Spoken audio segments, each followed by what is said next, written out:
जय कृष्ण मुरारी राधे श्याम, जय श्री रामचंद्र जी, जय बजरंग बली, जय माता देव। आज का विषय है श्रीमद् भगवद गीता का 7वां अध्याय। 7वें अध्याय का महात्म्य। 7वें अध्याय को पढ़ने से हमें क्या मिलता है, क्या नहीं मिलता है, इसका महात्म्य क्या है। साल में एक बार 15 दिन का पितृपक्ष आता है। उस पितृपक्ष में किसी भी देवी देवता की पूजा नहीं की जाती है। अपना कर्म कीजिए, धर्म कीजिए, उसमें पाठ नहीं किया जाता है।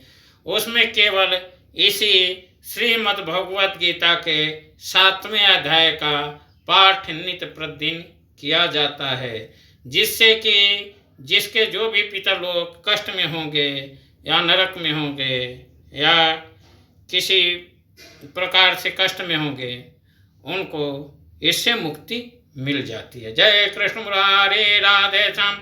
मैं अपने सारे मित्रों को राम राम करता हूँ। आप लोगों से अनुरोध है कि आप लोग इस वीडियो को लाइक और सब्सक्राइब करते हुए हमारा उत्साहवर्धन कीजिएगा। तो आते हैं आज के विषय में।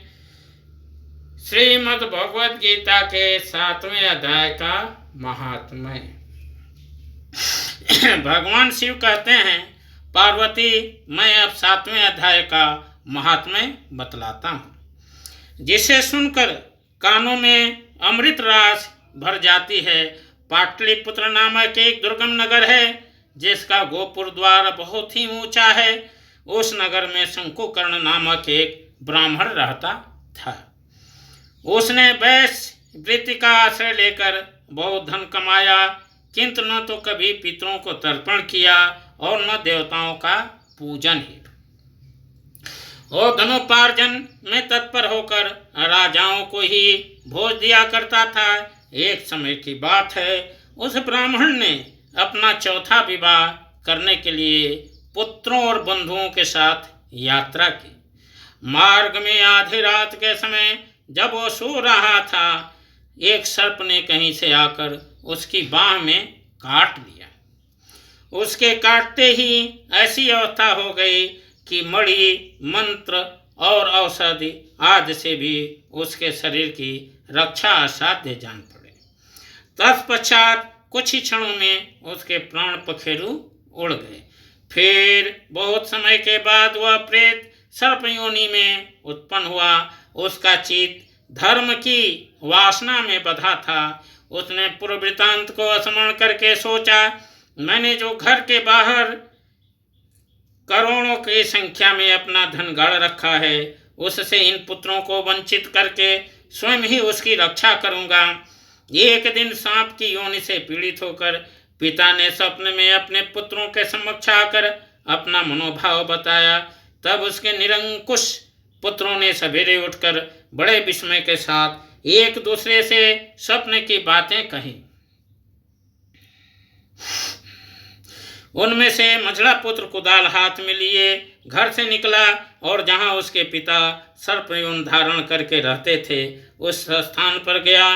यद्यपि उसे धन के स्थान का ठीक पता नहीं था, तो भी उसने चिन्हों से उसका ठीक निश्चय कर लिया और लोभ बुद्धि से वहां पहुंचकर बाबी को खोदना आरंभ किया। तब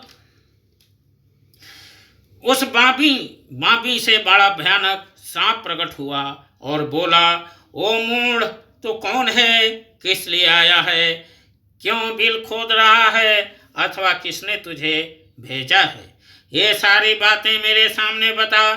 पुत्र बोला, मैं आपका पुत्र हूँ, मेरा नाम शिव है। मैं रात्रि में देखे हुए स्वप्न से विस्मित होकर यहाँ का सुवर्ण लेने के कौतूहल से आया। पुत्र की यह वाणी सुनकर वह सांप हंसता हुआ उच्च स्वर से इस प्रकार स्पष्ट कहा, वचन बोला, यदि तू मेरा पुत्र है तो मुझे शीघ्र ही बंधन से मुक्त कर। मैं पूर्व जन्म के गाड़े हुए धन के ही लिए सर्प योनि में उत्पन्न हुआ हूँ।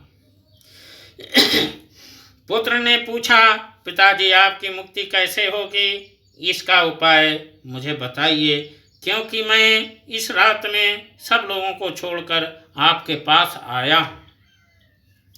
पिता ने कहा, बेटा, गीता के अमृत में सप्तम अध्याय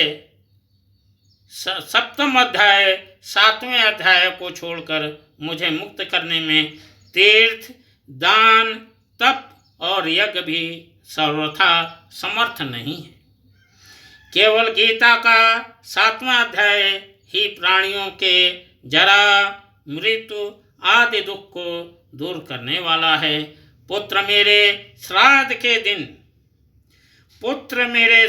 के दिन सप्तम अध्याय 7वें अध्याय का पाठ करने वाले ब्राह्मण को श्रद्धापूर्वक भोजन कराओ, इससे निसंदेह मेरी मुक्ति हो जाएगी। वत्स, अपनी शक्ति के अनुसार पूर्ण श्रद्धा के साथ वेद विद्या में प्रवीण अन्य ब्राह्मणों को भी भोजन कराना। सर्प योनि में पड़े हुए पिता के वचन सुनकर सभी पुत्रों ने उसकी आज्ञा के अनुसार तथा उससे भी अधिक किया। तब शंकुकर्ण ने अपने सर्प शरीर को त्याग कर दिव्य देह धारण किया और सारा धन पुत्रों के अधीन कर दिया। पिता ने करोड़ों की संख्या में जो धन बांट कर दिया था, उससे वे सदाचारी पुत्र बहुत प्रसन्न हुए। उनकी बुद्धि धर्म में लगी हुई थी, इसलिए उन्होंने बावली, कुआं, पोखर, यज्ञ तथा देव मंदिर के लिए उस धन का उपयोग किया और अन्नशाला भी बनवाई। तत्पश्चात 7वें अध्याय का सदा जप करते हुए उन्होंने मोक्ष प्राप्त किया। पार्वती, यह तुम्हें 7वें अध्याय का महात्म्य बताया गया है, जिसके श्रवण मात्र से मानव सब पातकों से मुक्त हो जाता है। जय कृष्ण मुरारी राधे श्याम। जय श्री रामचंद्र जी। जय बजरंगबली। जय माता दी। हरि ओम हरि ओम हरि।